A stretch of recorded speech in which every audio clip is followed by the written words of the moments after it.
Teman-teman semua, Assalamualaikum warahmatullahi wabarakatuh. Waalaikumsalam. Waalaikumsalam. Selamat pagi, salam sejahtera bagi kita semuanya ya, salam sehat. Mudah-mudahan teman-teman masih bersemangat untuk kuliah hari ini gitu.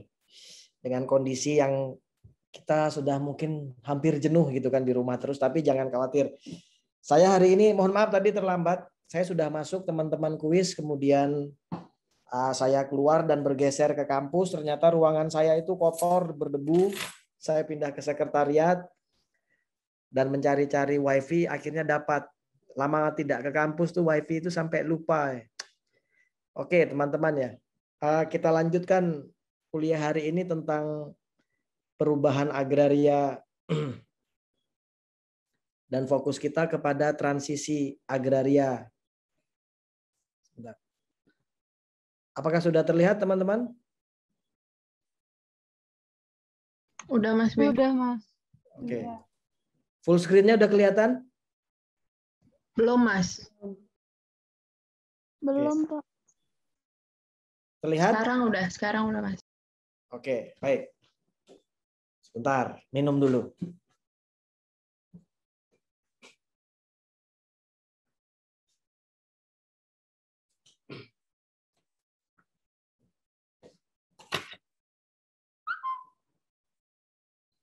Saya minum, yang minum malah siapa nih tadi yang belakangnya ada HUT 14 Himasyera tuh. Oke. Bismillahirrahmanirrahim ya. Mudah-mudahan kita semangat selalu. Baik teman-teman. Hari ini saya akan melanjutkan kuliah dari Pak Martua yang beliau sampaikan tentang perubahan agraria dan kemudian Pak Martua menghubungkannya dengan faktor penentu utama yaitu kapitalisme gitu. Nah, sebelum mulai kuliah, saya coba mau nanya, apa itu kapitalisme yang teman-teman pahami? Kan udah kuliah toh? Halo, halo. Semuanya untuk kapital, Mas. Hah? Semuanya untuk kapital. Iya. Oke. Bagaimana dia bekerja? Bagaimana kapital itu bekerja? Mengakumulasi sumber daya alam kan Mas. Mengakumulasi sumber daya alam. Oke, apalagi?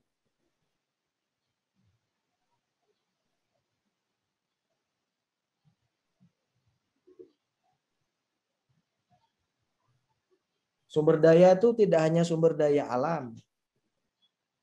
Ada sumber daya lainnya. Sumber daya manusia juga Mas. Sumber daya manusia dalam bentuk apa dia biasanya? Tenaga kerja. Betul. Jadi kalian itu dianggap sebagai apa namanya? Tenaga kerja, labor ya. Lalu apa bedanya manusia itu dengan mesin gitu, dengan robot dan lain sebagainya? Oke. Baiklah. Kita akan teruskan kuliah hari ini. Teman-teman, hari ini kuliah saya bagi menjadi 3 bagian ya. Yang pertama terkait dengan ragam jalur transisi agraria di dunia. Ini mohon nanti disimak dengan baik nih ya, karena ini materi agak kompleks sekali gitu, karena menjelaskan perubahan agraria, transisi agraria itu tentu bukan suatu hal yang sederhana gitu ya, tapi semoga penyampaiannya ini lebih baik gitu. Nah, kemudian perubahan agraria Indonesia di Indonesia dari masa ke masa, dan kemudian yang ketiga adalah depesentisasi, deruralisasi, dan deagrarianisasi. Jadi setelah itu terjadi, bagaimana kemudian kita bicara nasib peasant ini ya, nasib para petani ini. Tentu kalau dalam istilah Indonesia mungkin teman-teman mengenalnya petani gitu ya. Tapi dalam pilihan bahasa lainnya itu teman-teman bisa cek coba farmer gitu ya. Ada farmer dan ada peasant gitu. Keduanya itu punya arti yang sama, petani secara garis besar. Tapi kalau didalami lebih dalam, apakah beda antara farmer dan petani? Nah, nanti kita diskusikan lebih jauh. Oke, saya mulai yang pertama ini teman-teman.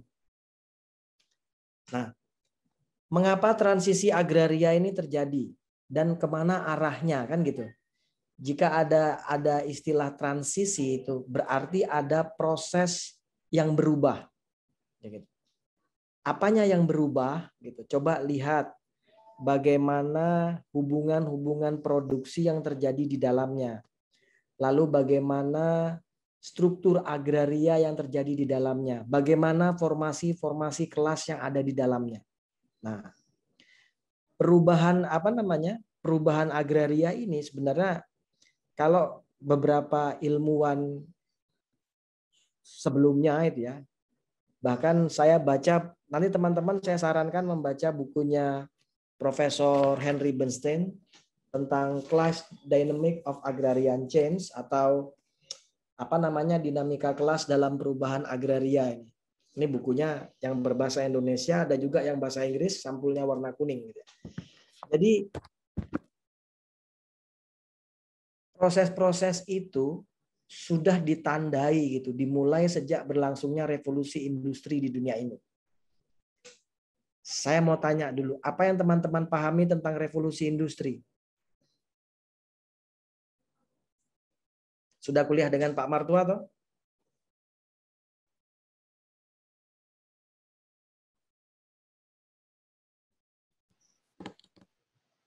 Apa yang dimaksud dengan revolusi industri? Perubahan mungkin Pak, jika bisa diwakili dengan kata-kata. Maaf, ini namanya siapa supaya saya bisa tahu? Pak. Siapa? Lutfi. Lutfi, ya. Gimana Lutfi? Jika bisa diwakilkan dengan kata-kata mungkin revolusi industri itu perubahan Pak. Jadi ya, karena adanya kapitalisme yang berlebihan. Ini kalau saya tidak salah ya Pak, di Inggris itu adanya industri-industri yang berlebihan yang menyebabkan kerusakan lingkungan, lalu muncul yang namanya revolusi industri seperti itu Pak, kalau tidak salah. Ya. Revolusi industri itu kan ditandai dengan digunakannya mesin. Ya, ada teknologi mesin karena apa? Karena kita perlu memproduksinya secara massal. Ini terkait dengan bertambahnya jumlah populasi di dunia gitu ya. Kemudian kita membutuhkannya massal. Akhirnya karena ditemukannya mesin uap itu, proses industri ini kemudian berjalan. Nah, tenaga-tenaga kerja manusia ini diposisikan sebagai seperti komoditas, seperti kalau bahasanya Henry Bernstein itu kapital produktif gitu ya. Jadi manusia itu adalah tenaganya, diambil tenaga kerjanya. Gitu ya. Kalau kita lihat kehidupan kita, coba teman-teman, siapa di sini yang menanam padi? Siapa di sini yang nanam kedelai? Nanam terong. Tapi tadi pagi saya makan nasi, sambal goreng, tempe pakai terong. Gitu. Karena saya tidak menanam, ya, saya membelinya dengan uang. Berarti kan pertanyaannya, ada mereka di sana yang bekerja memproduksi raw material itu untuk saya makan, yaitu gabah jadi beras jadi nasi kan gitu. Nah, karena perut di dunia ini butuh banyak yang harus dikasih makan. Baru baju ini juga ya. Kita butuh pakai baju, kita butuh beli mobil, kita butuh naik motor, transportasi, dan lain sebagainya. Lalu teknologi mendukung perubahan kita. Apalagi sekarang ini teman-teman. Nah, akhirnya harus ada manusia-manusia saudara kita ini yang dipaksa sebenarnya bukan pilihan maunya orang. Kadang-kadang kalau saya tanya, apakah mereka mau itu bekerja sebagai buruh tuh? Karena keterpaksaan pilihan. Dia memilih tapi karena terpaksa. Nah, jadi memang kalau bicara transisi agraria di dunia ini, nanti kita cerita revolusi industri di Inggris ya. Lalu kita cerita tentang revolusi Prancis. Kalau di Prancis apanya yang terjadi? Kalau revolusi industri ditandai dengan proses industrialisasi, ditemukannya mesin uap, produksi massal. Kalau pada revolusi Perancis tuh revolusi apa yang terjadi?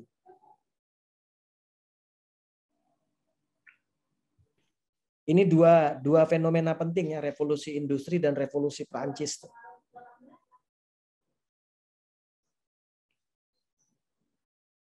Halo? Politik, Pak. Politik bukan Mas. Sistem politiknya. Apanya yang diubah dengan cepat? Katanya kan revolusi itu perubahan cepat gitu ya. Apanya yang berubah di situ? Politiknya bagaimana? Bagaimana posisi-posisi borjuis di situ ya? Apa yang terjadi sih? Karena kalau bicara perubahan sistem di dunia itu tonggaknya itu ya revolusi industri dan revolusi Perancis ini, untuk dimulai dulu kita pelan-pelan kita pelajari supaya nanti gampang. Kalau yang saya tahu itu pemisahan hukum. Siapa namanya nih? Saya terbatas ini loh. Di sini cuma lihat. Jamila. Oke, Jamila. Kalau yang saya tahu itu yang politiknya itu pemisahan kekuasaan gereja di sistem pemerintahannya. Terus jadi kalau untuk sektor industrinya tuh dikuasai oleh privat tanpa ada kuasa dari gereja gitu, Mas. Yang saya tahu.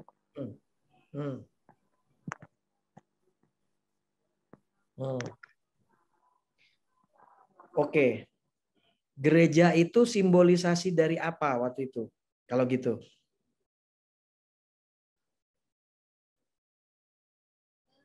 Apa sih yang hendak diubah oleh mereka itu? Sistemnya. Ya, sistem. Ya, pasti kita bicara sistem. Apa gitu? Detilkan lagi apa?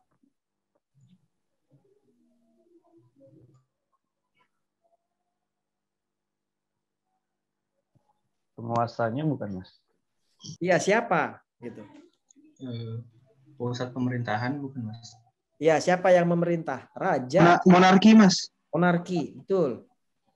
Jadi revolusi Perancis itu ada dorongan besar gitu dari bawah untuk mengubah gitu ya, mengubah bagaimana bentuk-bentuk kekuasaan ini, pemerintahan yang monarki absolut, aristokrat, gereja gitu ya.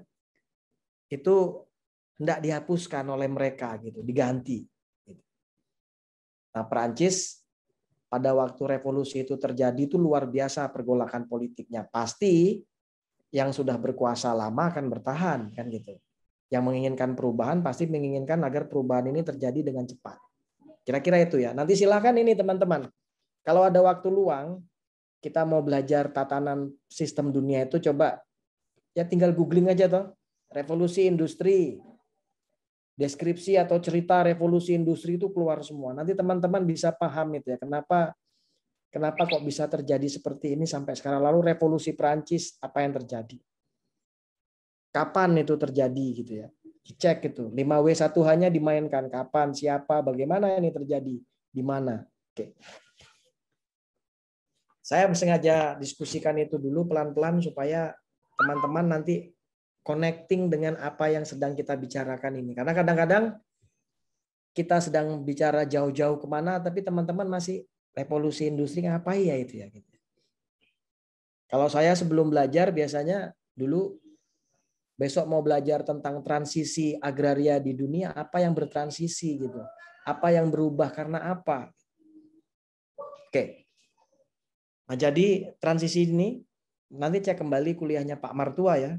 Terjadi memang karena adanya perkembangan awal kapitalisme perdagangan. Terutama ketika revolusi industri ini bergulir, juga ada revolusi Prancis itu bergulir, tatanan dunia ini berubah gitu ya. Nah, kapitalisme ini menjadi moda produksi. Apa itu kapitalisme? Dia menjadi mode of production yang dominan di dalam pertanian. Kalau pertanian itu cara kerjanya bagaimana sih gitu kan? Intinya kan agriculture, ada culture tentang agri gitu ya. Nah, kemudian pertanian itu kan dimulai dengan budidaya, menanam, tanamannya tumbuh, keluar sesuatunya yang dihasilkan, diambil, terus dimakan untuk memenuhi kebutuhan manusia. Nanti teman-teman pas kuliah Pak Martua kan bisa jelaskan mengapa terjadi perubahan dari subsistensi ke komersialisasi. Ya. Dan pernah bertanya nggak dalam diri, mengapa sih sekarang uang itu kok punya peran besar? Padahal kertas saja itu uang itu. Dan tergantung definisi kita atas uang kan. Kalau saya bilang apa bedanya dengan uang mainan yang dijual sama tukang-tukang jualan mainan anak-anak saya itu tuh. Uang itu kan kertas, tapi kenapa dia bisa punya nilai, bisa membayar orang, membeli sesuatu gitu. Seolah-olah nilainya itu lebih tinggi dari pangan, bayangkan. Padahal saya yakin itu akan ada suatu masa di mana nanti uang ini tidak bernilai, tetapi yang bernilai ini malah pangan loh teman-teman. Uang bisa kita print dan bentuknya kertas saja itu. Tapi kalau pangan, siapa yang bisa bikin? Kalau tidak melalui proses yang didukung oleh semesta ini kan. Mestakung, semesta harus mendukung ini proses penciptaan pangan ini. Nah, jadi transisi agraria itu ketika kapitalisme ini menjadi moda produksi yang dominan dalam pertanian dan kemudian bagaimana keluarga-keluarga petani tadi dari yang subsisten itu transform gitu ya, berubah menjadi rumah tangga petani yang komersial. Mengapa ada perdagangan? Coba cek cerita nanti ya, ini bagaimana cerita dari barter pertukaran barang dengan barang atau jasa dengan uang. Dan sejak kapan sejarah tentang uang itu ada? Wah, itu keren kalau teman-teman bisa jawab. Nah, masyarakat agraris ini mengalami perubahan, pergerakan dari masyarakat yang tadinya pada agriculture itu ya, kemudian pelan-pelan bergeser menjadi masyarakat industri. Nah, kapitalisme itu sebagai suatu mode of production, suatu cara produksi itu, menurut Profesor Henry Bernstein, ditandai oleh 3 ciri utama. Pertama, ada produksi komoditas yang meluas. Ya. Yang kedua, adanya keharusan akumulasi. Harus ada proses akumulasi kapital di sini. Lalu yang ketiga adalah tenaga kerja itu sebagai komoditasnya. Untuk apa? Agar para kapitalis ini bisa mengakumulasikan kapital. Itu dulu. Lewat apa? Lewat produksi komoditas yang seluas-luasnya, harus ada ekspansi.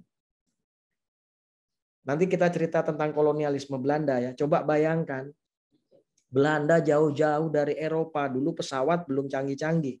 Naik kapal, pergi dia ke Indonesia. Ngapain, mau cari apa gitu kan. Itu perlu ditanya sama nenek-nenek atau bapak kita tuh, Pak ngapain Belanda dulu main ke sini? Oke.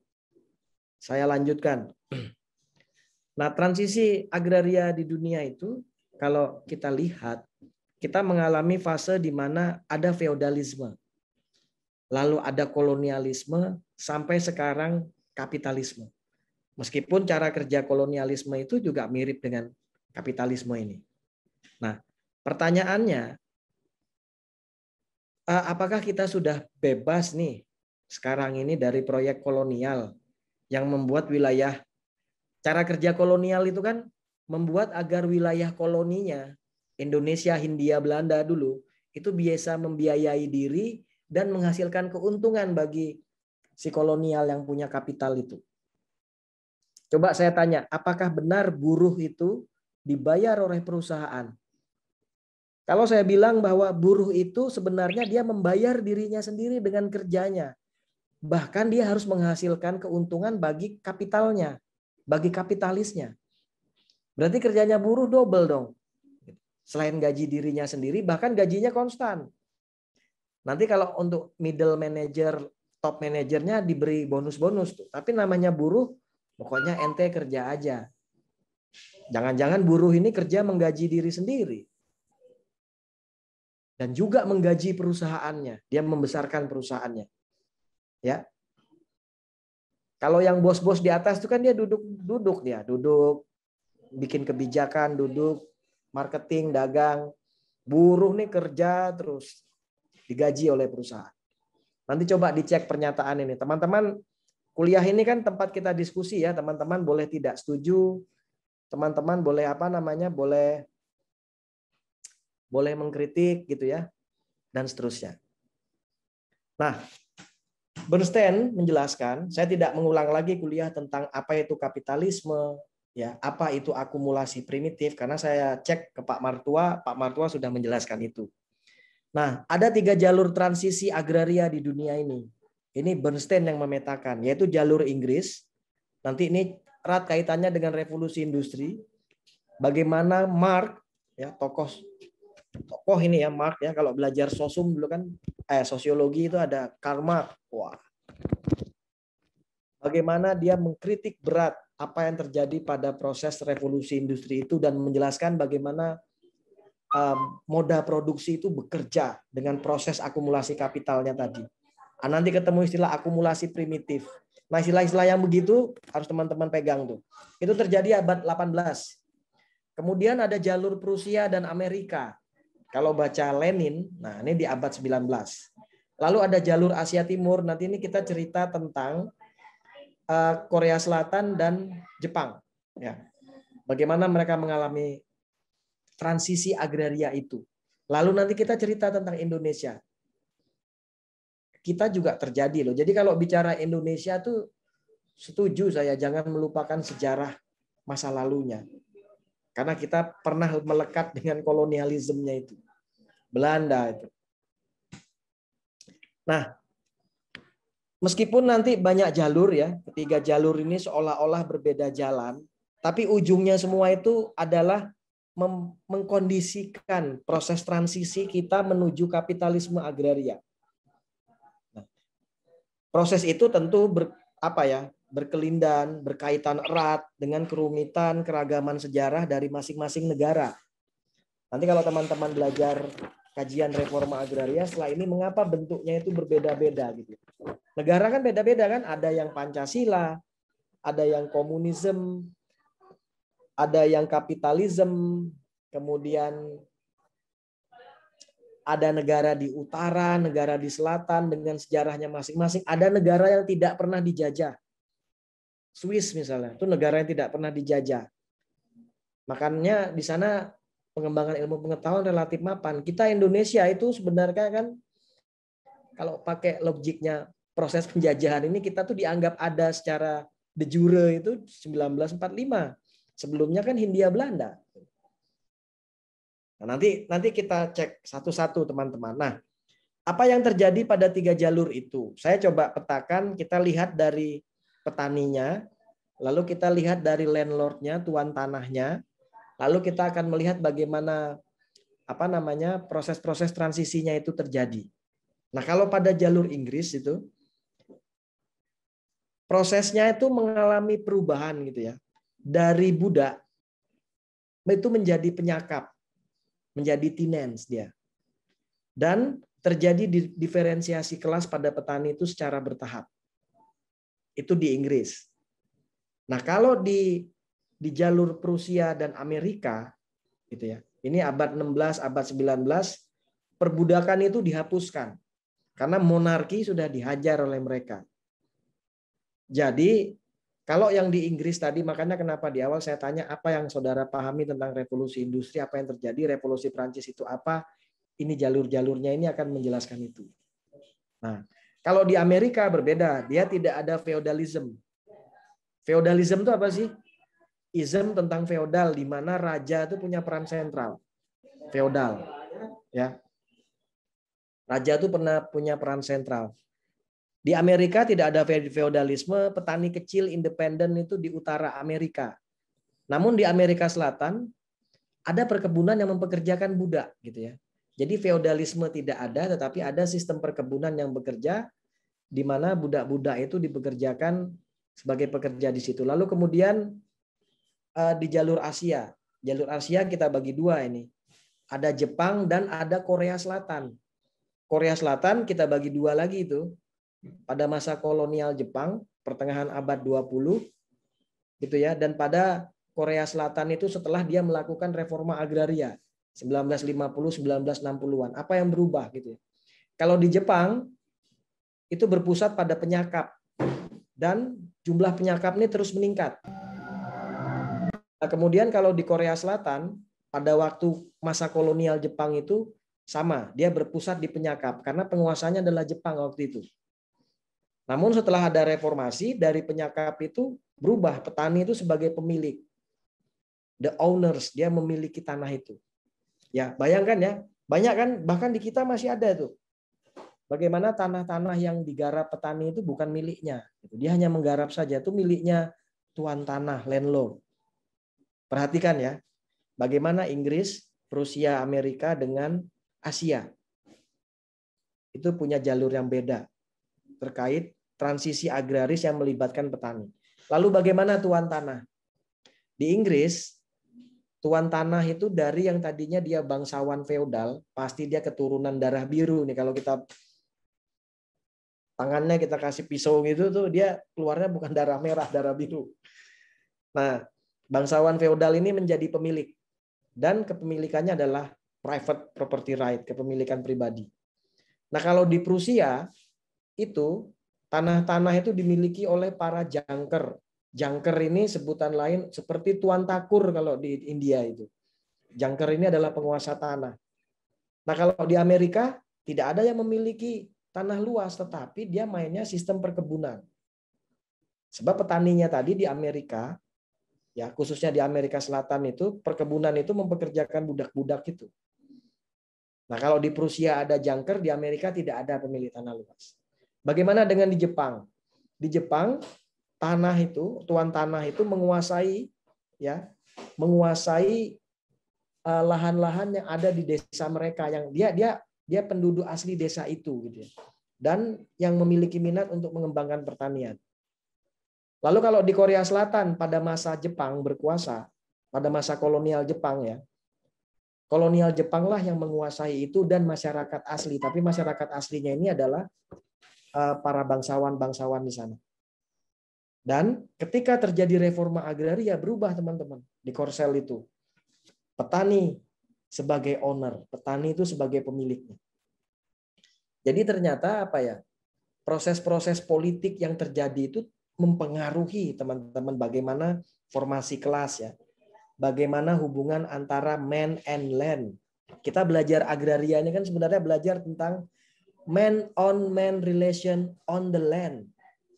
Ya. Man on man relation on the land. Bagaimana relasi-relasi manusia ini, manusianya beragam. Ada bangsawan, ada raja, ada yang feodal, ada yang kolonial, ada yang buruh, gitu, ada yang budak, petani pemilik, petani penggarap, terus di atas lahan itu.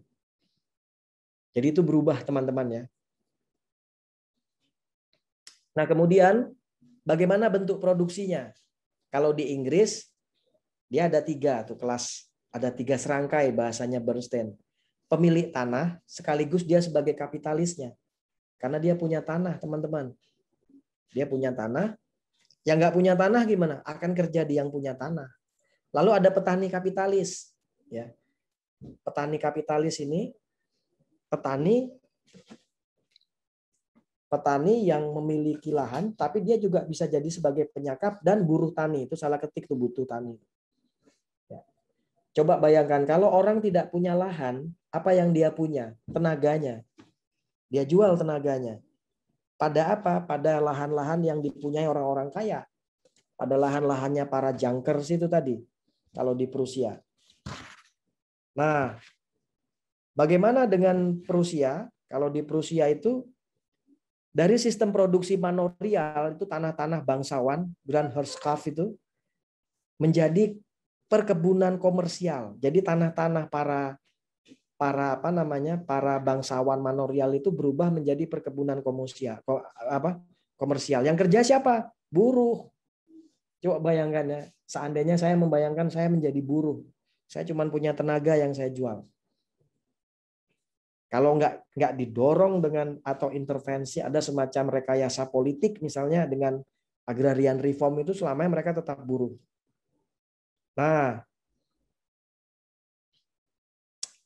Karena ada proses perkebunan komersial di situ, ini konteks Prusia masih ya, kita sedang membahas yang ini. Sejak tahun 1870-an itu pekerja uprahan dan migran itu meningkat. Karena di sana ada bahasanya, ada lapangan pekerjaan itu. Meskipun mereka sebagai buruh. Pasti yang bekerja buruh ini, budak ini dia tidak punya lahan. Lalu bagaimana di Amerika?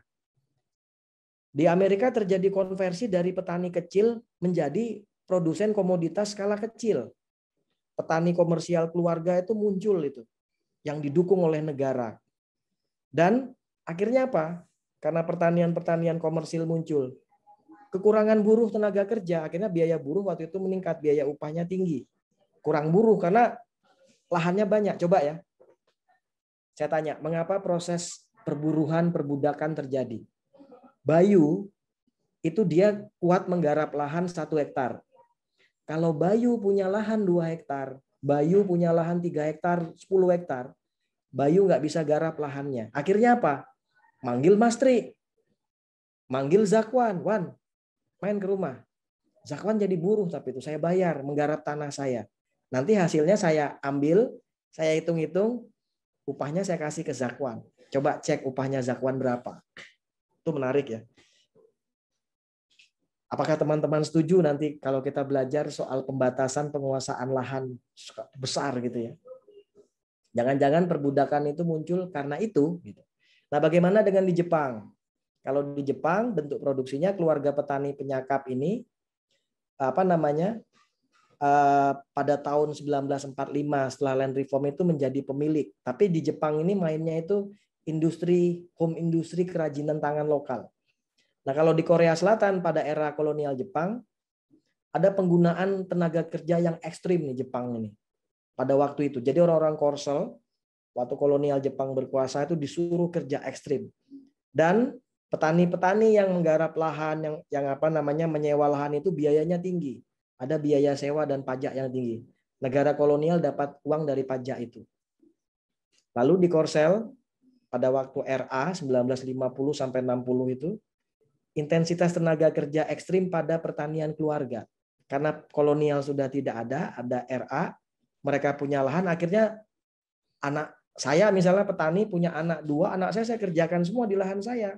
Karena yang lainnya pada punya lahan, jadi semuanya pada saling ngurus lahannya masing-masing. Nah, bagaimana karakter transisinya kalau di Inggris? Transisi awal menuju pertanian yang kapitalis. Ya. Termasuk dalam ciri-ciri khususnya adalah meningkatkan kehendak si tuan tanah tadi untuk mengendalikan sewa. Tuan tanah tadi akhirnya apa? Dia sewa-sewain lahannya itu. Wah, saya kebayang ya, gimana kok orang dulu bisa punya lahan yang luas-luas itu. Saya pun kalau punya punya lahan yang luas nih bisa nyewain lahan nih. Dan ada proses revolusi pertanian di sana. Kalau kita itu dulu kan revolusi hijau, di sana revolusi pertanian. Nah, bagaimana di Prusia ada metamorfosis dari tuan tanah feodal ke kapitalisme dari atas, capitalism from above. Kan ada capitalism from below, dan ini adalah capitalism from above. Pak Martua sudah jelaskan itu. Nah, beda dengan Jerman di selatan dan di barat ini. Tidak ada lagi kelas Junkers. Junkers itu tuan takur penguasa tanahnya di Jerman sana. Tetapi yang terjadi adalah diferensiasi petani. Muncul petani kapitalis dari bawah. Gitu ya. Lalu di Amerika produksi komoditas skala kecil di Northeast, kemudian ada pertanian kapitalis di California, dan juga proses menuju kapitalis skala besar di Amerika Selatan, terutama di atas tahun 1945. Lalu bagaimana di Jepang? Kalau di Jepang masih akumulasi primitif melalui pajak dan beberapa proses dispossession, proses-proses penyingkiran para kaum tani dengan tangannya negara. Negara itu memang punya tangan kuat di sana. Lalu di Korea Selatan, karena pada waktu kolonial Jepang yang berkuasa, di sana tidak ada proses transisi, teman-teman, tetapi proses investasi oleh negara kolonial si Jepang itu. Diinvestasikan untuk apa? Untuk bahasanya Henry Bernstein itu boosting gitu ya. Menguatkan, meningkatkan produktivitas beras dan gula ke Jepang. Sama kayak Belanda nih. Kita disuruh tanam apa, komoditas kopi, kina waktu itu, tapi kan dibawa keluar. Kita cuman tenaga kerjanya, capeknya, keringetnya gitu ya. Nah, di Korea Selatan setelah reforma agraria, negara mendorong akumulasi primitif ini untuk industrialisasi yang difasilitasi dengan apa? Pajak yang tinggi bagi petani. Jadi industrialisasi itu supaya dapat duit, negaranya bikin kebijakan petani kita kasih pajak tinggi supaya negara punya uang. Gitu kira-kira teman-teman. Sampai sini dulu ada yang ditanyakan?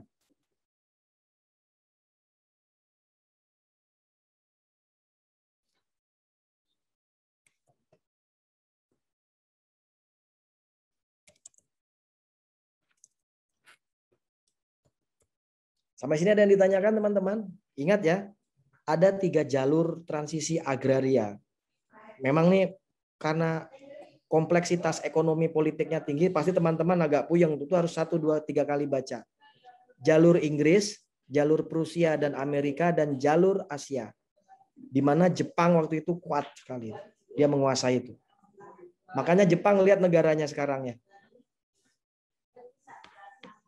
Dan saya waktu main-main ke Eropa itu, saya lihat kenapa kampus-kampus di Eropa relatif maju, dia nggak pernah dijajah, apalagi Swiss tuh, kampusnya gede banget.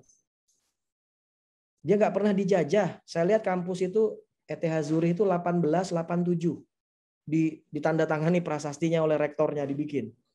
1887 mereka ada sekolah.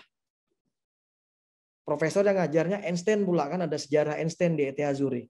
Kita tahun 45 baru merdeka. Habis merdeka ribut dulu. Ini bentuk negara kita kayak apa nih? Ada pemberontakan, pergolakan.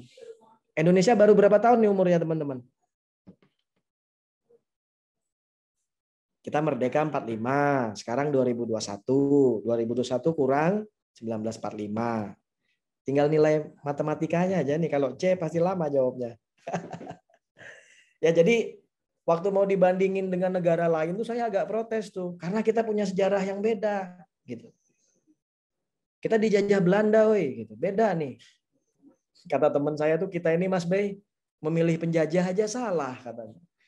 Milih penjajahnya Belanda katanya. Coba main ke negara-negara lain, misalnya persemakmuran Inggris ya. Main dulu yang pernah dijajah Inggris, Portugal itu punya gaya yang beda.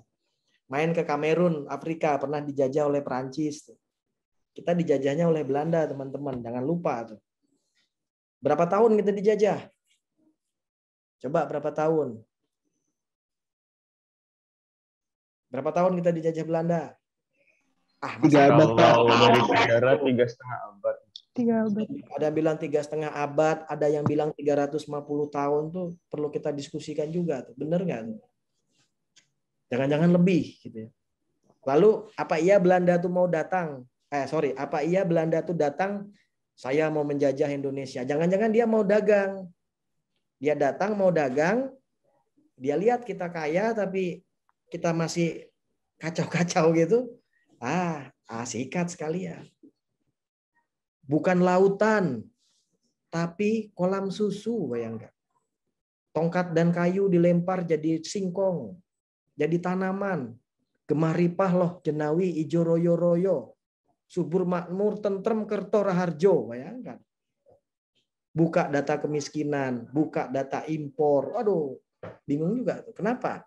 Jangan-jangan kapitalisme ini mulai dia menyusup, dia silent, dia pelan masuk ke kita dan kita nggak sadar. Padahal dunia itu sudah mengalami perubahan itu, teman-teman ya.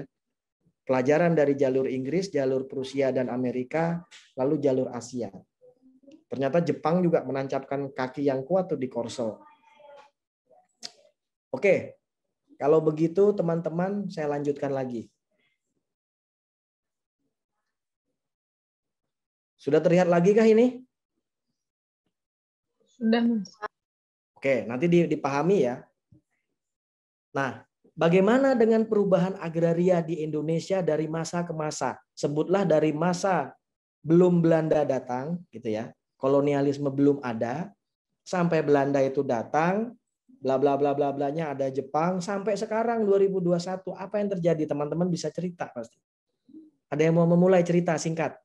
Saya mengapresiasi itu.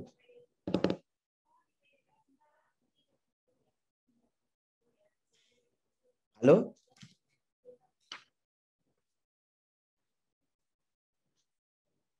Bagaimana perubahan agraria di Indonesia ini dari masa ke masa? Tadi kita udah belajaran canggih-canggih dan saya yakin mungkin teman-teman pusing tuh.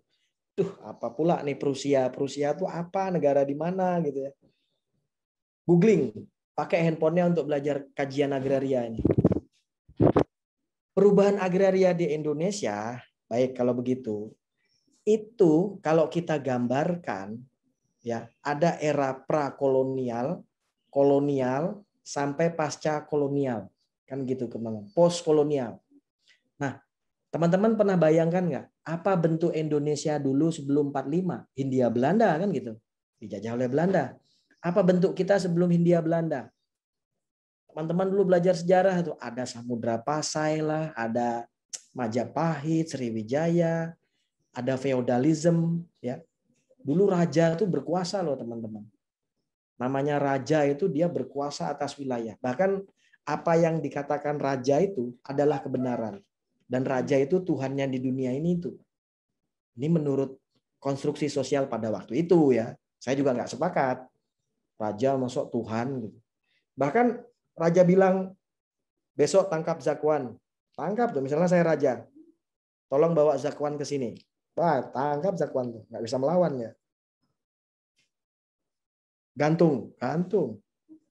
Kenapa Mas B? Dia menggarap lahan saya. Karena semua lahan di sini adalah milik raja. Ya. Pasal 1 itu kekuasaan raja. Pasal 2, Anda harus patuh pada raja. Pasal 3, raja tidak pernah salah. Pasal 4, kalau rajanya salah, lihat pasal 3 kan gitu. Memang raja itu sumber kebenaran pada waktu itu. Dan birokrasinya sangat patrimonial gitu ya. Ada antek-anteknya raja di bawah tuh. Belum lagi centeng-centengnya tuh. Banyak. Karena raja nggak bisa sendiri, wilayahnya luas. Dia perlu kontrol beberapa wilayahnya dengan orang lain. Gitu ya. Nanti ini saya ceritakan secara cepat karena nggak terasa ini sudah jam 9. Nah, bagaimana desa-desa di Jawa dalam struktur negara prakolonial. Kalau ada kata-kata pra, pasca, pos, pra itu sebelum gitu toh. Kalau pos kemudian pasca itu setelah. Berarti kalau sebelum prakolonial kita itu masih berbentuk kerajaan itu. Feodalisme masih kuat. Raja itu adalah penguasa tanah dan berkuasa atas tanah itu. Mau dia apapun tanah itu adalah kekuasaannya raja. Masyarakat wajib bekerja pada raja di tanah itu. Makanya raja itu selalu disimbolkan dengan orang yang badannya gede. Karena kerjaannya kan makan, minum, makan buah. Nggak pernah macul ya. Nggak pernah nyangkul. Nah, cara menguasainya kan dia nggak bisa sendirian. Tadi saya bilang. Bayu itu kalau punya tanah 1 hektar, ini Mas B bisa garap. Tapi begitu tanah saya 1000 hektar, saya harus cari manajer.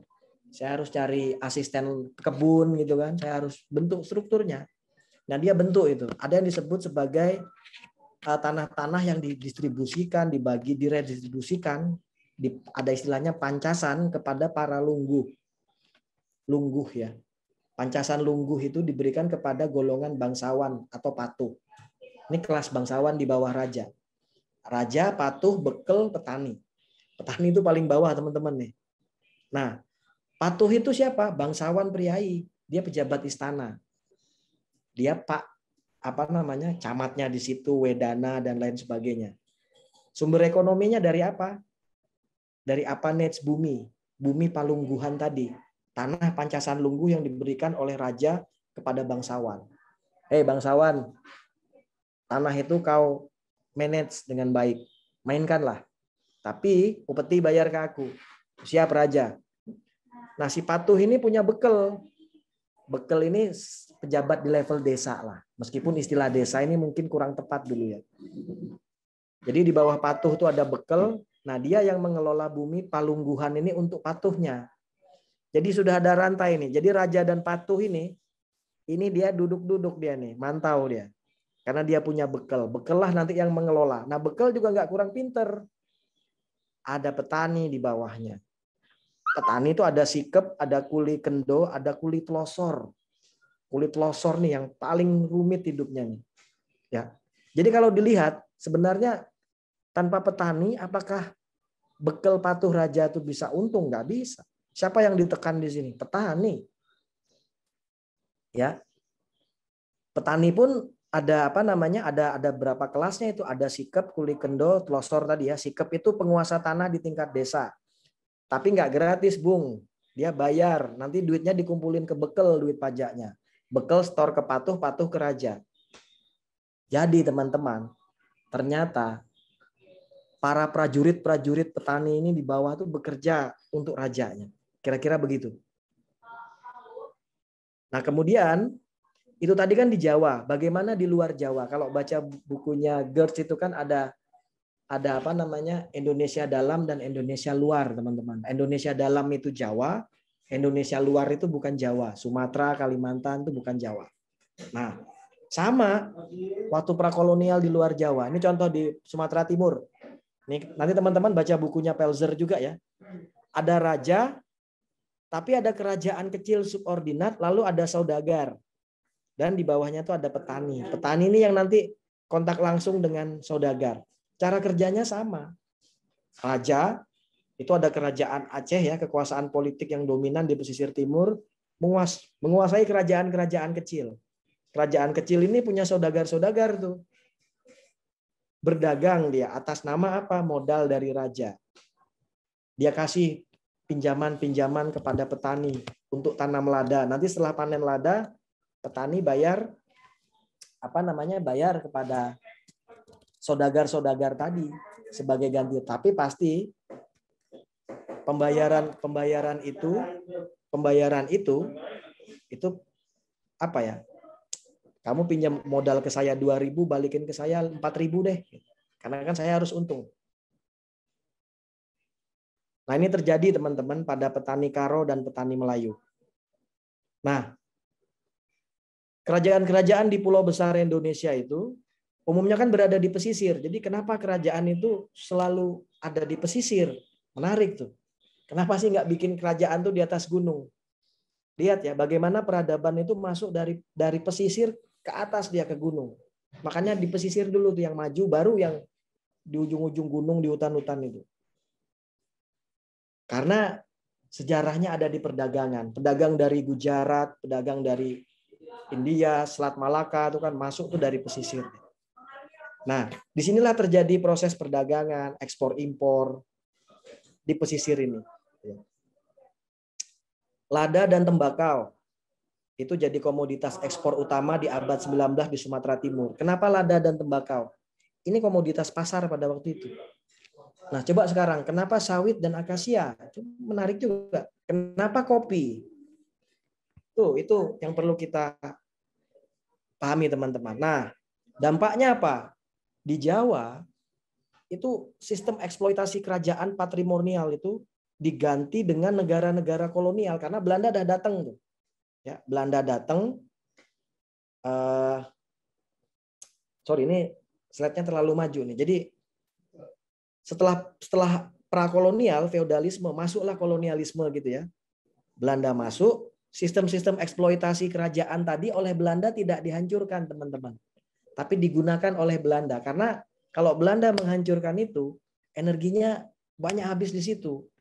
Akhirnya apa? Raja-raja ini kita jadikan CS gitu lah. CS-annya raja, tapi upeti setor kan gitu. Nah, sumber daya alam luas itu dirampas. Siapa korbannya? Petani. Ya. Nanti saya cerita soal domain verklaring. Lalu akhirnya apa? Sumber daya alam itu dikuasai negara. Negara dalam hal ini adalah Hindia Belanda kolonial waktu itu. Ya. Dan dikelola modal-modal besar. Petani sebagai apa? Sebagai tenaga kerja. Dan ini nyata, teman-teman. Bagaimana di luar? Kalau di luar sistemnya perladangan. Diintegrasikan dengan tanaman komersial yang dibutuhkan pasar. Nah, kemudian cara kolonial untuk dapat tanah nanti dengan domain verklaring. Nanti saya akan jelaskan agraris wet. Nah, sejarah apa? Kalau saya tadi cerita soal kapitalisme pada kuliah yang kemarin ya, ini ada proses perkembangan monopoli dagang menjadi kolonialisme. Bayangkan, dari awalnya tadi mau dagang, malah menjadi kolonialisme. Kolonialisme, bagaimana caranya membuat negara-negara koloni ini mencukupi membiayai dirinya, tapi juga untung bagi saya sebagai penguasa negara kolonial, kan begitu. Nah, bentuk kolonialisme di Indonesia ini berkembang ya sesuai dengan dinamika perkembangan kapitalisme industri di Belanda. Jadi antara Belanda dan antara Indonesia itu terkoneksi itu. Apa komoditas yang dibutuhkan di global diproduksi oleh sini gitu. Siapa yang memproduksi? Negara Hindia Belanda. Tapi siapa yang macul, yang panas-panasan, keringetan? Buruh tani. Kita jadi bangsa jajahan. Jadi ada aliran surplus gitu ya yang disedot dari negara jajahan ke yang menjajah. Nah, kemudian sistem kolonial ini ternyata juga berubah gitu, berkembang. Ingat tadi ya cerita revolusi industri. Kalau cerita bagaimana tatanan dunia ini berubah, tadi revolusi industri dan revolusi Perancis itu jangan dilupakan. Tapi keduanya ini sama-sama meruntuhkan sistem feodal. Tapi kita memang apes. Feodal selesai, masuk kita ke kolonialisme. Jadi keluar dari mulut harimau, kata orang, masuk kita ke mulut buaya. Nah, plus di Inggris dan di Perancis itu kan industrinya berkembang. Ketika industri berkembang, dia butuh pasar. Kemana barang-barang ini akan dijual atau dilempar. Ini menarik nih teman-teman ya. Perlu kita pelajari dengan baik. Nah, kemudian juga ada pengaruh perkembangan di Eropa bagi negara jajahan. Misalnya Daendels ya. Dia mulai menghapuskan ciri-ciri feodal pada birokrasi kolonial dengan menerapkan birokrasi yang lebih modern. Dia apa? Dia menghapuskan kewajiban petani pada raja. Jadi kalau pada prakolonial petani itu dikendalikan, dikuasai oleh raja, ini mereka menggunakan langsung ke pemerintah kolonial. Gitu ya. Tapi apa? Para raja bangsawan tadi dijadikan pejabat pemerintahannya kolonial. Sama aja sebenarnya. Dari yang tadinya masih menggunakan tangan-tangan raja, tapi rajanya diubah, diangkat jadi pejabatnya pemerintah kolonial dan digaji. Rakyat nanam, rakyat bayar pajak, rakyat tenaganya diambil. Dan Raffles itu ya, yang meneruskan penarikan pajak langsung sekarang sampai kepada petani. Setujukah Anda bayar pajak? Setujukah Anda kalau terus disuruh bayar pajak? Menarik. Baca nanti sejarah pajak ya. Nah, pada 1816 itu Belanda galau gitu ya. Pada pilihan dua sistem kolonial gitu. Apakah dia akan meneruskan usaha awal dari Perancis seperti Daendels tadi dan Inggris seperti Raffles, yaitu menuju sistem kolonial yang liberal atau sistem lain? Nah, ternyata Belanda memilih sistem yang direct rule waktu itu. Intervensi langsung oleh negara untuk menghasilkan komoditas ekspor. Caranya apa? Ingat, tanam paksa, kerja rodi, dan memanfaatkan kekuasaan bangsawan Jawa tadi yang jadi pejabat-pejabat kolonial untuk melaksanakan sistem tanam paksa. Ada yang bilang, jangan-jangan yang menjajah kita adalah bangsa kita sendiri yang korupsi, yang berkhianat dan berkoalisi dengan kolonialisme Belanda. Ya. Coba saya tanya, siapa centeng-centeng yang kalau ada buruh tidak mau kerja yang tukang dipecutin itu kan, kamu kerja, Bayu kau kerja. Jangan-jangan bangsa kita sendiri yang dibayar. Jadi bangsa pemerintah kolonial menggunakan sistem yang direct rule ini, teman-teman. Nah, tanam paksa kultur stelsel ya. Teman-teman bisa cerita di Priangan gitu ya. Kultur stelsel ini menghapuskan kewajiban petani kepada bangsawan, kepada bupati, kepada penguasa-penguasa daerah tadi ya. Yang orang kita juga itu. Tapi bupati menjadi aparat kolonial di dalam tanam paksa. Dia digaji. Jadi Prosesnya langsung direct ya, langsung dari petani ke pemerintah kolonial.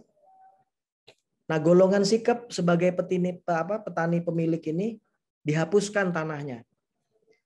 Jadi tanah itu semua nanti jadi milik penguasa, milik negara. Karena punya negara, barang siapa pakai tanah itu bayar pajak gitu ke pemerintah kolonial, dapat duit pemerintah kolonial. Lalu golongan-golongan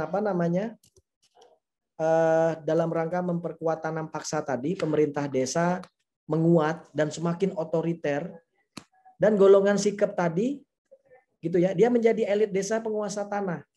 Dia memperkuat dominasi atas pemerintah desa dan hak-hak istimewanya.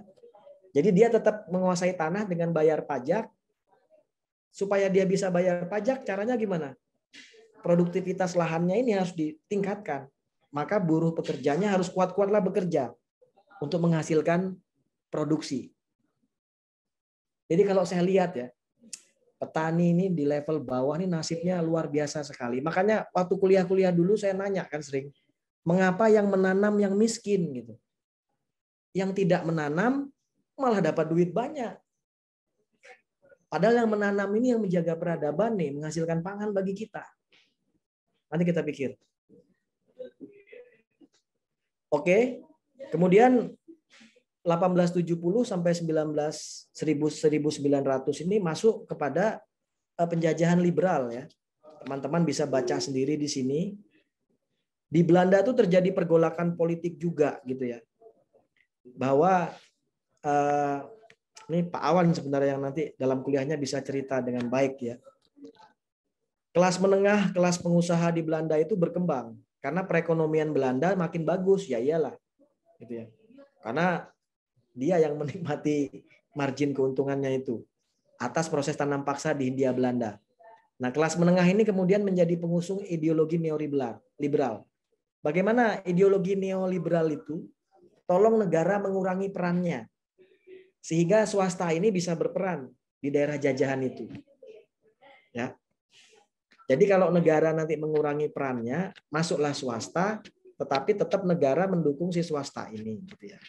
Ada tokoh pada waktu itu namanya Multatuli. Nama samarannya ini ya, nama Indonesianya. Dia adalah Douwe Dekker. Dan teman-teman nanti silakan baca buku Max Havelaar. Buku ini mempengaruhi bagaimana pandangan masyarakat Belanda dan mendorong perubahan ke arah sistem kolonial yang liberal. Nah, penjajahan liberal itu bagaimana dia punya pikiran, punya logical of thinking. Ekonomi itu harus terbuka untuk swasta. Dan sistem pemilikan tanah itu harus diperjelas. Sebab kalau tidak diperjelas, orang takut menanamkan modal di situ. Lalu adanya agraris wet, hukum agraria pertama 1870. Hukum agraris wet ini yang terkenal dengan prinsip domain verklaring. Apa itu domain verklaring? Domain verklaring itu intinya begini. Semua tanah yang tidak langsung dimanfaatkan oleh penduduk dan penduduk tidak bisa membuktikan kepemilikannya. Bagaimana cara membuktikan kepemilikan? Dengan sertifikat, dengan legal formal dari negara. Itu tanahnya dikuasai negara, bukan punya dia. Bayangkan, berarti negara dapat tanah luas. Ya. Nah, karena domain verklaring inilah tanah-tanah rakyat itu banyak hilang. Karena dia nggak bisa buktikan itu kepemilikan dia. Akhirnya negara dapat tanah luas dan tanah-tanah ini gitu ya, diberikan konsesi HR-PAH namanya. HR-PAH kepada perkebunan-perkebunan yang menanamkan modalnya di situ dari Hindia Belanda, dari Belanda juga. Wah, ini luar biasa nih. Ya. Ini terjadi kemerosotan kemakmuran besar di pedesaan akibat adanya domain verklaring. Di mana kalau ente tidak bisa buktikan itu tanah ente, ini tanah punya saya. Setelah punya saya itu negara pula yang memberikan konsesi ke kapital-kapital besar. Karena yang kecil tadi, para petani buruh tadi tidak punya lahan, masuk perkebunan, apa yang mereka punya? Tenaga, mereka kasih tenaganya untuk dapat upah. Tanah udah habis diambil, gitu. Ini ngeri nih. Nah kemudian setelah politik liberal muncul politik penjajahan etis gitu. Ini terinspirasi dari Deventer nih teman-teman ya. Nah, tolong penjajah ini kata dia menyesuaikan kebijakannya untuk kepentingan rakyat Indonesia gitu. Karena kan rakyatnya ini kasihan. Kira-kira begitu. Nah, kemudian akhirnya apa? Politik penjajahan etis ini berbeda dengan liberal ya. Bahwa petani pribumi harus dilindungi dari persaingan yang tidak seimbang atas usaha perkebunan besar.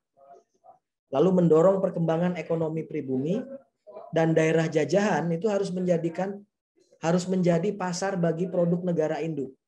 Kebijakan yang digulirkan Prancis nih ketika Daendels dan Inggris ketika Raffles seabad sebelumnya. Nah, program-program itu misalnya irigasi mulai dibangun, reboisasi jalan mulai diperbaiki, sistem kredit, kesehatan, ada pelayanan kesehatan, pendidikan, transmigrasi. Tapi soal kesehatan saya boleh bilang teman-teman. Karena kalau pekerjanya sakit, siapa yang garap lahan kan gitu. Transmigrasi. Coba, apa iya transmigrasi itu adalah proses pemerataan jumlah penduduk? Jangan-jangan transmigrasi ini skenario penyediaan tenaga kerja. Dia dibuka hutan.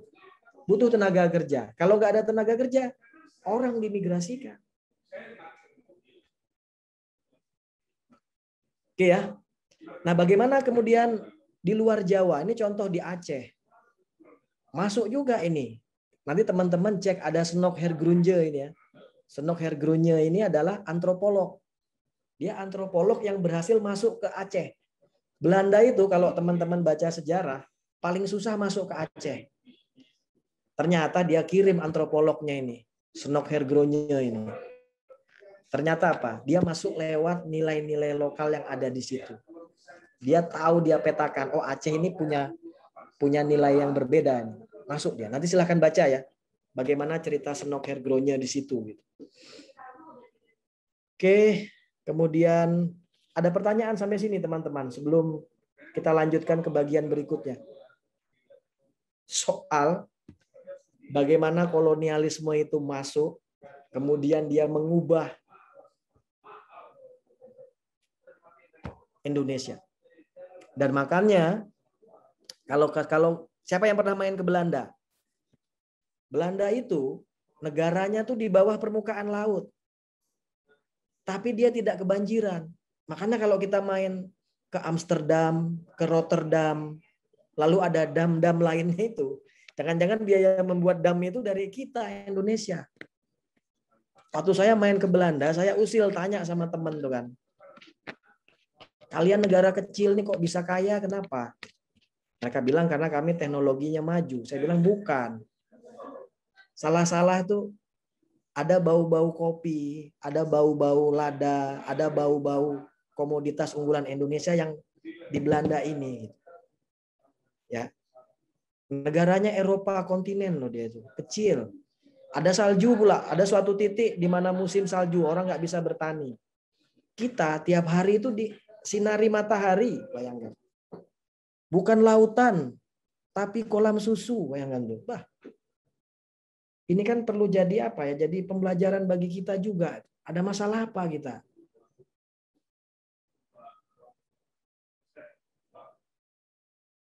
Gimana teman-teman? Atau masih tetap bingung?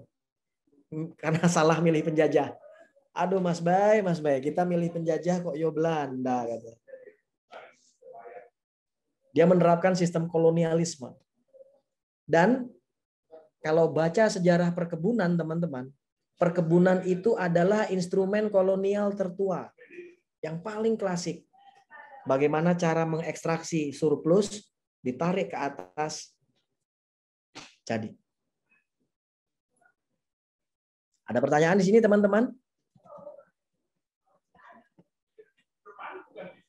Mas izin bertanya. Siapa namanya? Jamila Tur. Oke, silakan.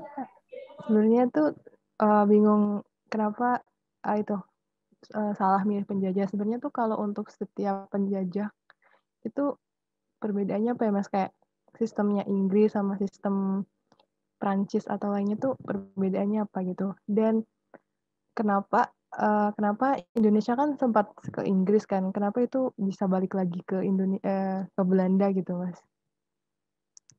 Maksudnya sempat dipegang Inggris, terus itu kenapa bisa balik lagi dipegang sama Belanda? Ya, itu jawabannya pasti karena Belandanya kuat. Bahkan Portugis ya. Portugis kemari gagal juga. Terakhir Jepang. Masuk dia. Itu soal kuat-kuatan logistik perangnya dari Belanda itu. Jadi gara-gara perang itu kan kalau menurut saya ya, kalah jadi arang, menang jadi abu. Lalu logistik perang siapa yang memenuhi? Negara-negara jajahan inilah gitu. Tentara emangnya nggak makan? Tentara tuh meskipun badannya gede, dia pasti butuh makan. Makannya dipenuhi dari mana? Belum lagi pelurunya, beli senjata gitu-gitu. Beli bajunya segala lah, jas hujan, belum lagi helmnya itu kan. Nah, jadi memang Belanda waktu itu kuat di kita. Kuat ya. Masuk ke sini. Lewat armada dagangnya dulu yang bernama Verenigd Oost Company. Itu Pak Awan yang bisa ngomong dengan baik bahasa Belanda, VOC ya. Karena Pak Awan tahu sejarah-sejarah itu dan ada darah-darah Belanda juga Pak Awan. Bisa Pak Awan jelaskan itu. Kira-kira itu ya, teman-teman. Ada pertanyaan lainnya?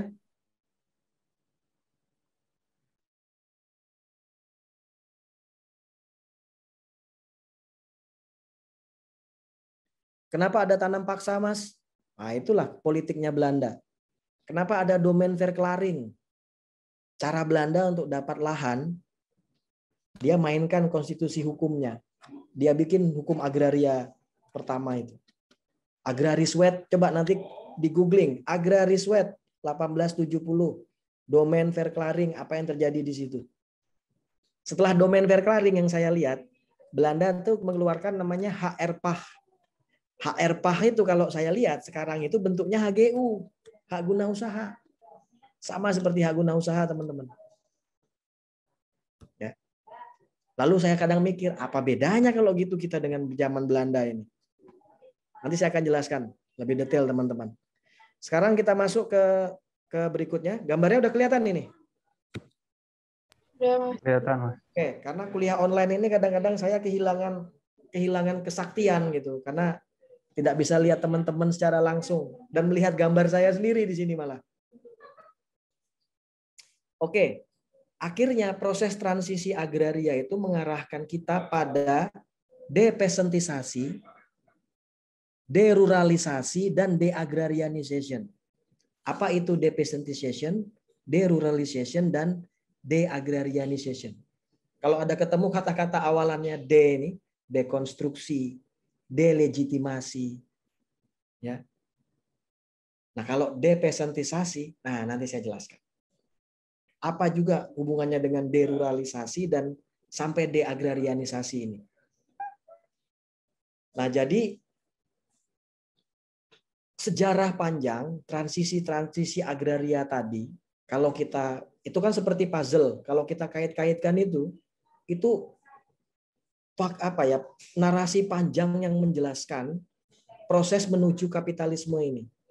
Dan dia telah menyebabkan peluruhan struktur masyarakat agraris di pedesaan. Transisi agraria ini berdampak pada perubahan kehidupan sosial ekonomi petaninya, peasant-nya, ya. Ingat ya kalau saya bicara peasant itu udah tidak ada pertanyaan lagi tuh. Teman-teman sudah selesai lah. Petani, farmer, peasant itu udah. Lanskap agrarianya berubah dan ujung-ujungnya mempengaruhi wilayah pedesaannya. Oke. Saya pernah ketemu petani di Kalimantan Timur. Saya pernah ketemu petani di Sumatera, di Riau saya ketemu petani. Mas B, kami dulu tanam karet. Nah sekarang ini kami tanam sawit. Sebenarnya ada apa? Mengapa berubah-berubah dan sawit seragam semua gitu. Saya bilang, kalau kita main ke level global, di sana ada demand besar minyak sawit CPO. Makanya desa-desa kita ini berubah. Lebih tepatnya diubah menjadi komoditas yang laku di pasar. Orang nggak mungkin tanam sawit luas-luas kalau pasarnya tidak ada. Rugi dia. Sama seperti penjajah. Mengapa kopi, lada, rempah-rempah itu penting?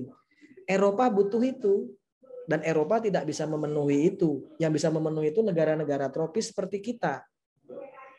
Tapi masalahnya kita dijadikan tempat menanam, kita dijadikan tukang menanam, tapi surplusnya hasilnya diambil keluar. Kan gitu. Lanskap agraria kita berubah loh. Lanskap ekologinya, bentang alam berubah. Karena bentang alam berubah, bentang sosial berubah. Penyakap, buruh tani gitu ya. Bahkan petani-petani kita ada yang kehilangan lahannya. Cerita itu masih sampai sekarang. Nanti kuliah minggu depan saya jelaskan. Masih cerita itu terjadi di kita loh teman-teman.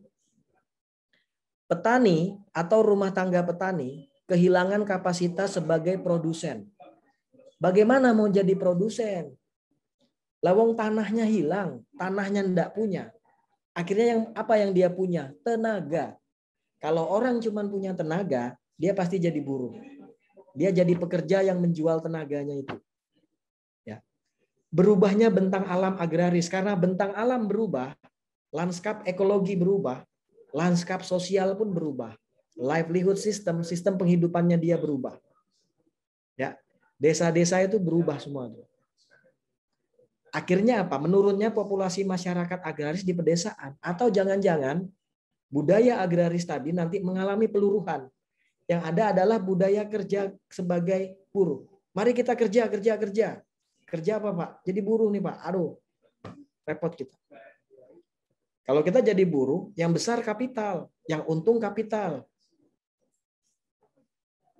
Sorry nih, jadi agak berapi-api kuliah hari ini jadinya. Gara-gara kapital.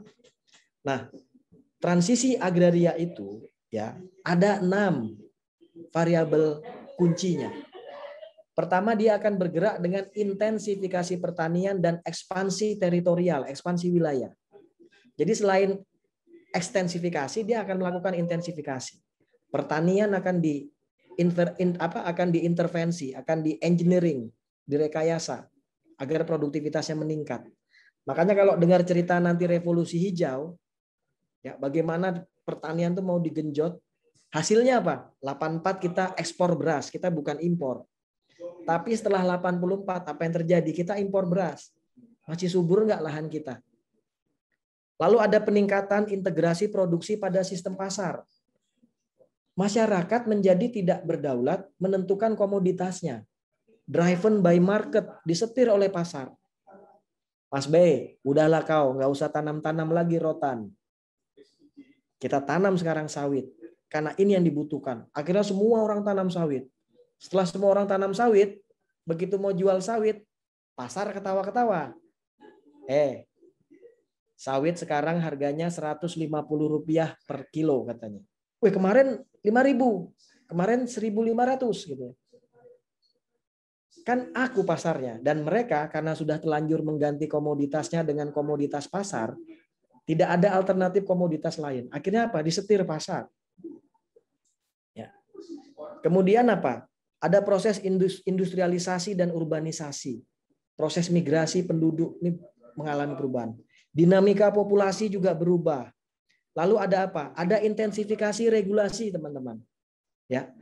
Tadi saya jelaskan di depan, Alex Gordon bilang, perkebunan besar itu bisa bekerja dengan syarat 1, lahan murah, 2, tenaga kerja murah, 3, faktor ekstra ekonomi yang mendukung perkebunan. Apa faktor ekstra ekonomi itu? Kebijakan.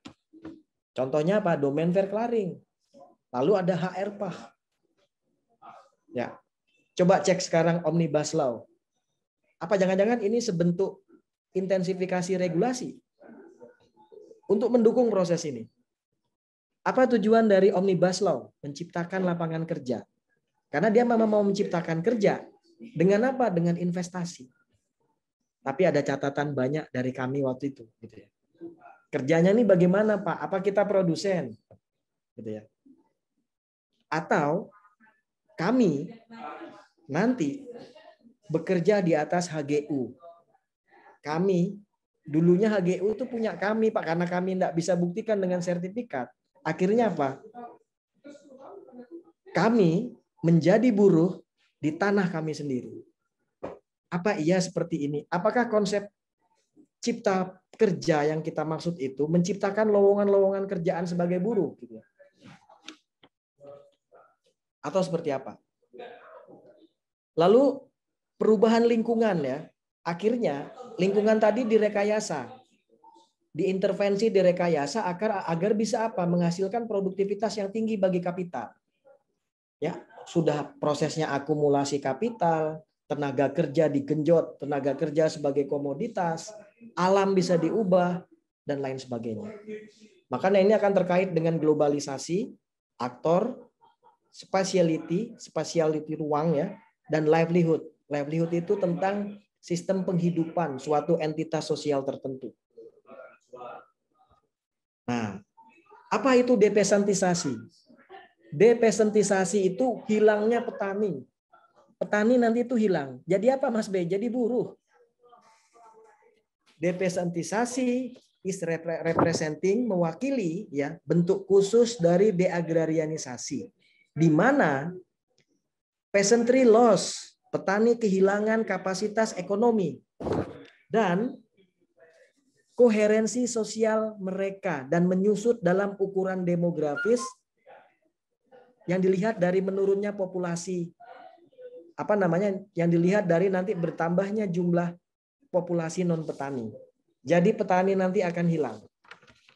Itulah yang namanya nanti depesantisasi. Nah, depesantisasi ini ada kaitannya nanti dengan deruralisasi, penyusutan yang sangat mencolok gitu ya, dan terus menerus dalam porsi penduduk pedesaan. Jadi penduduk pedesaan nanti hampir hilang. Profesor Benders bilang, who own the countryside? Siapa yang nanti memiliki desa kita kalau petaninya sudah tidak ada? Dan ini gitu ya akan menyebabkan lenyapnya budaya, ya akan menyebabkan lenyapnya budaya. Agriculture itu salah-salah nanti hilang. Ya. Makanya kenapa namanya agriculture? Ya. Agri dan culture. Culture tentang agri, budaya tentang bercocok tanam, berbudidaya tanaman. Akhirnya apa? Masyarakat nanti poorer itu lebih miskin dan colorless, lebih tidak berwarna karena nanti semuanya seragam. Kita akan kerjanya seragam, sama-sama jadi pekerja, digaji bulanan. Kalau petani kan tidak digaji bulanan berdasarkan panen. Tapi dia yang kendalikan proses kerja dia sendiri. Kalau saya kerja dengan orang yang kendalikan kerja saya, kan gitu. Dan nanti menyebabkan semua itu seragam, monokultur. Penelitian saya di Kaltim terkait dengan kelapa sawit, proses monokulturisasi lahan menjadi sawit ternyata memonostrukturisasi sistem nafkah. Semua nafkah masyarakat bergantung pada sawit. Tidak ada alternatif lain. Gula merah hilang, pohon aren tidak ada, rotan hilang. Pengrajin rotan, tiker nanti lama-lama bisa hilang tuh. Ya. Akhirnya apa? Terjadi deagrarianisasi sebagai proses panjang, ya, penyesuaian pekerjaan, reorientasi penghasilan pendapatan, identifikasi sosial, relokasi spasial dari penduduk pedesaan yang jauh dari mode mata pencaharian pertanian berbasis rakyat. Berbasis apa? Industri. Kita kerja pada industri. Nah, kalau kita lihat, kita simpulkan, depesantisasi itu ciri-cirinya petani mulai kehilangan kapasitas ekonominya dan bentuk pertanian dikelola korporasi, misalnya perkebunan. Ya. Dan semakin meningkatnya peran kapital sebagai penentu pengelola pertanian. Yang punya modal besar dialah pemenangnya. Ya. Sekarang ini kan yang punya duit besar pemenangnya, bisa beli pangan. Tetapi si petani yang mau jual berasnya aja, mau jual bawang merah, harganya dimainin pasar anjlok keok dia. Lalu dari depesantisasi kita bicara deruralisasi. Penurunan populasi masyarakat yang tinggal di desa. Hilangnya tradisi kultur budaya bertani. Ya. Dan akhirnya apa? Terjadi deagrarianisasi. Pertanian tidak lagi menjadi sumber nafkah, bergesernya sumber nafkah dari pertanian ke non-pertanian, ya. Dan ada relokasi spasial, orang keluar dari desa. Kenapa kau merantau ke kota malah? Desa-desanya jadi HGU. Desa-desanya jadi konsesi-konsesi pertambangan. Itu problem. Dia keluar desa. Kan seolah-olah emang di desa nggak ada kerjaan apa gitu. Saya mau daftar kerja sulit nih. Belum lagi migran datang, para pekerja-pekerja yang dibawa perusahaan itu. Rata-rata, mohon maaf nih, top manager, middle manager itu dari luar. Orang lokal itu apa? Di bawah. Karena begitu mau masuk, syarat S1, IPK 3,0. Mereka jangankan IPK. SMP ini belum selesai Mas B katanya. Akan kalah bersaing dengan orang dari luar yang datang. Karena mereka dulu basis penghidupannya bertani, bercocok tanam, budaya-budaya bertani itu yang mereka punya. Berubah jadi industri kaget. Salah-salah bisa terdisrupsi. Jadi depesantisasi, deruralisasi, dan deagrarianisasi ini semua terkait. Ditandai dari hilangnya dulu petani, dan itu transisi agraria sudah kasih tanda-tanda tuh. Petani-petani mulai hilang nih. Lahannya dulu hilang, ya. Salah-salah domain verklaring ini masih bekerja di kita. Salah-salah proses-proses konflik-konflik dengan konsesi besar itu tanda-tandanya. Oke, teman-teman, ini buku-buku yang nanti teman-teman bisa baca dan semoga kita masih punya kesempatan untuk diskusi nih ya. Masih ada sekitar 5 menit. Ini cerita panjang, makanya agak ini kuliah awal-awalnya agak kompleks teman-teman ya. Bercerita mulai bagaimana kondisi global itu. Ternyata transisi agraria dunia itu juga berubah. Tidak hanya kita Indonesia. Kalau teman-teman lihat global itu ya, kan ada utara, ada selatan. Yang utara itu kan negara-negara kontinen, Eropa. Yang selatan ini negara-negara tropis, Afrika, kemudian Indonesia. Tapi kok malah yang di selatan ini malah yang miskin, padahal itu yang subur gitu. Yang di atas itu kurang-kurang subur itu. Kebanyakan salju. Tapi mereka lebih sejahtera dari kita. Karena apa? Mereka ekspansi ke selatan. Hasilnya dibawa ke utara. Yang selatan apa? Sebagai tenaga kerja murah, sebagai penyedia lahan murah, sebagai sebagai produsen raw material. Kita hanya memproduksi bahan dasar. Petani kelapa sawit bilang ke saya, Mas B, kami tanam sawit, kami panen tandan buah segar, tapi kami beli minyak goreng. Menarik nih teman-teman. Mas B, kami tanam karet, tapi kami beli ban. Jangan-jangan kita hanya menjadi penyedia bahan dasar. Kita penyedia lahan murah, tenaga kerja murah. Ini yang perlu kita kritisi, teman-teman.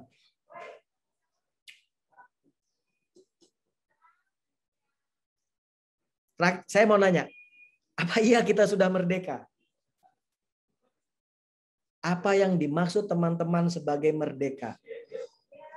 Kalau lihat cerita saya yang panjang, kompleks, bulat, muter-muter tadi, jangan-jangan ini sebenarnya apa ya? Setelah kita merdeka itu apa iya kita tuh merdeka beneran gitu. Teman-teman saya di daerah masyarakat adat berhadapan dengan konsesi-konsesi besar.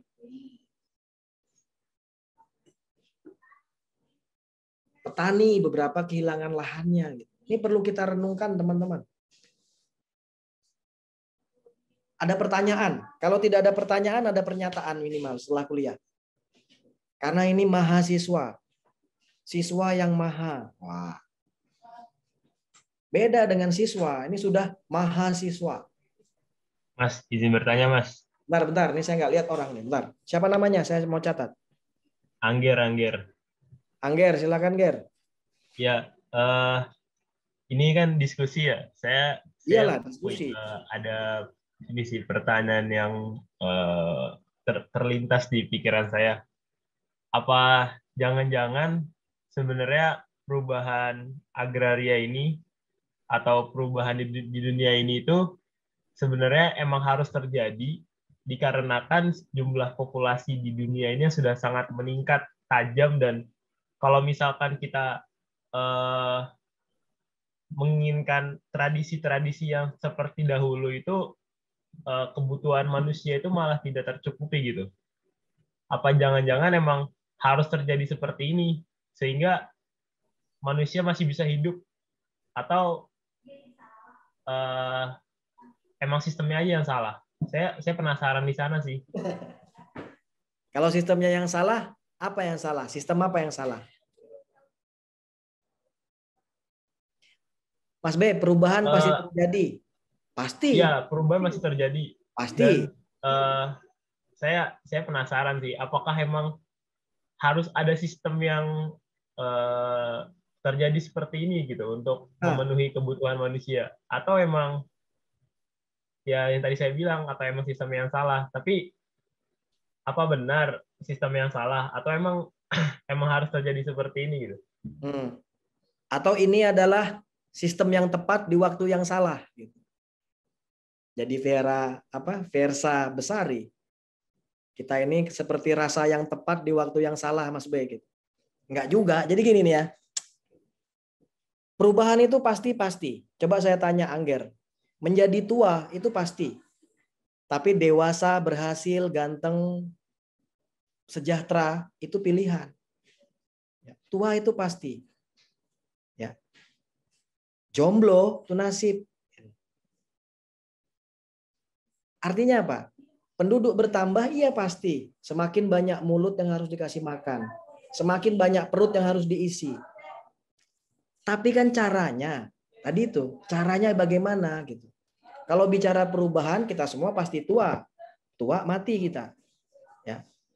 Tapi kan mengisi perjalanan menjadi tua dengan kedewasaan, kesejahteraan, kemapanan, kemampuan berpikir yang baik itu kan pilihan kita. Kita yang setting.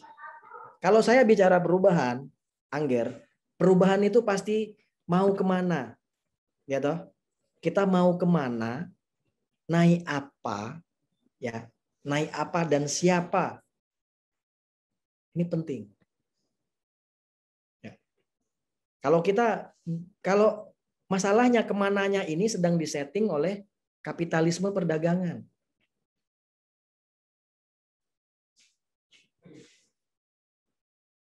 Coba sekarang saya tanya, apa iya negara-negara lain itu tidak sedang membangun pertanian yang luar biasa? Iya loh, karena mereka sadar pertanian ini adalah proyek penjaga peradaban.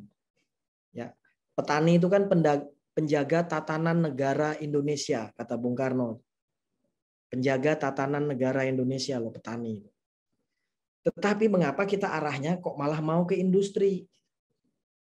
Padahal semua kita pasti makan. Seharusnya bisnis bertani ini menjadi usaha yang paling menguntungkan. Ya tuh logikanya tuh. Angger saya kasih uang 1 miliar. Makan uang nggak bisa. Angger makan apa? Nasi, Pak. Makan nasi. Ceritakan ke saya bagaimana nasi itu bisa hadir di mejamu. Saya beli, Mas. Ibu saya yang masak. Sebelum ibu mau beli, petani yang tanam. Ketika petani jual, di-trap oleh ekonomi pasar. Keok lagi petani.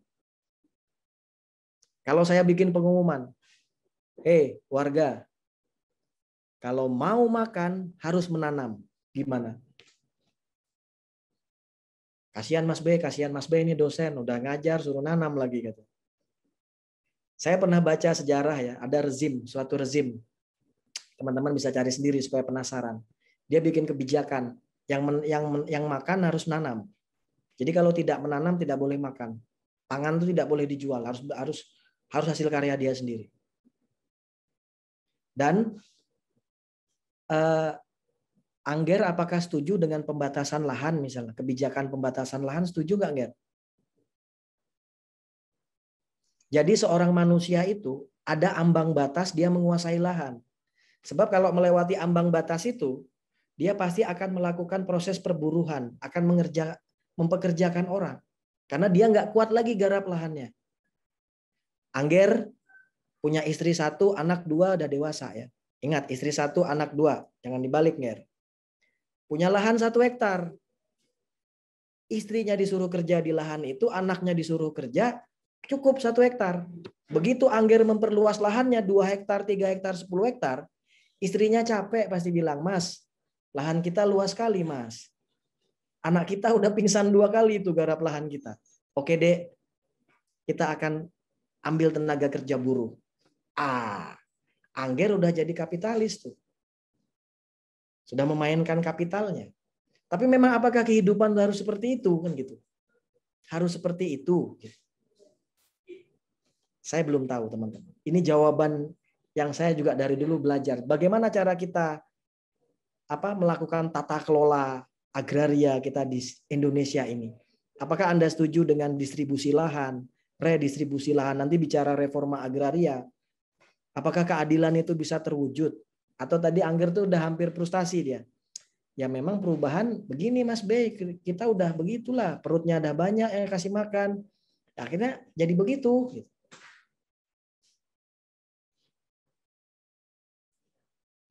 Tapi saya ketemu dengan anak petani. Dia bilang dirinya miskin. Saya tanya, kenapa kau miskin?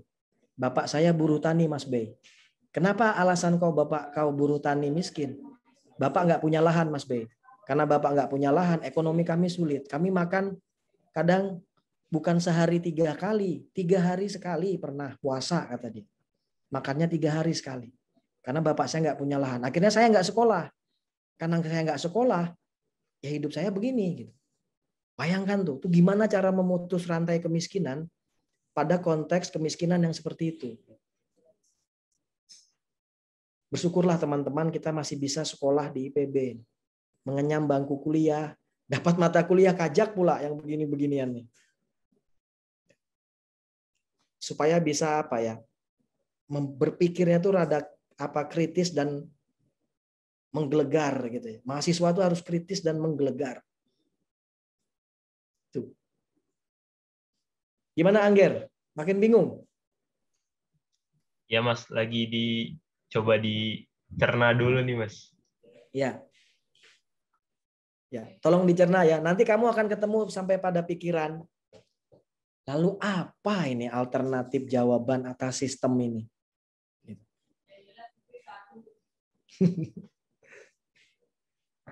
Oke teman-teman, ya.